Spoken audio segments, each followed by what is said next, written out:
కాకాని గోవర్ధన్ రెడ్డి గారు మార్ఫింగ్ ఫోటోలు పెట్టి సోమిరెడ్డి చంద్రమోహన్ రెడ్డి గారిని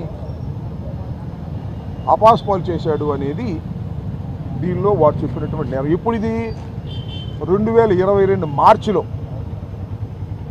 అప్పుడు వారు కంప్లైంట్ ఇచ్చారట, కానీ యాక్షన్ తీసుకోలేదట. అందువల్ల మళ్ళా తిరిగి ఈ ప్రభుత్వం వచ్చిన తర్వాత, వీరి ప్రభుత్వం వచ్చిన తర్వాత జనవరిలో మళ్ళీ కంప్లైంట్ ఇచ్చారు అదే వ్యక్తులు. అప్పుడు రిజిస్టర్ చేశారు.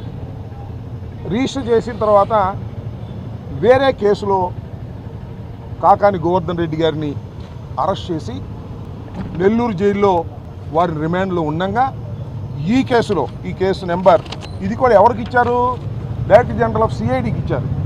ఈ కేసు కంప్లైంట్ కూడా డైరెక్ట్గా జనరల్ ఆఫీస్కి ఇక్కడికి ఇచ్చారు. అందువల్ల ఈ పరిధిలోకి రావటం వల్ల ఇక్కడ తీసుకోవాల్సి వచ్చింది. దీని మీద 153A, 5052, 120B ఐపీసీల మీద కేసు రిజిస్టర్ చేశారు. ఇవాళ పీటీ వారెంట్ మీద వారిని తీసుకొచ్చారు, కోర్టులో ప్రొడ్యూస్ చేశారు. కోర్టు వారు రిమాండ్ ఇచ్చారు, మళ్ళీ తీసుకువెళ్ళిపోయారు. బెయిల్ పిటిషన్ మూవ్ చేస్తాం మేము.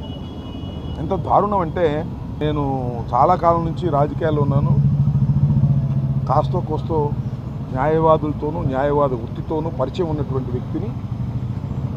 అసలు కాకాని గోవర్ధన్ రెడ్డి గారిని తీసుకొచ్చేటటువంటి తీరు ఎలా ఉందంటే, ఒక కసబ్బుని తీసుకొస్తారే, ఒక టెర్రరిస్ట్ని తీసుకొస్తారే, పాకిస్తాన్ టెర్రరిస్ట్ని, ఐఎస్ఐ టెర్రరిస్ట్ని తీసుకొచ్చినట్టుగా తీసుకొస్తారు. ఎవరిని కలవనివ్వరు, చుట్టూరా పోలీసులు ఉంటుంటారు, కారులో కూర్చోబెడతారు.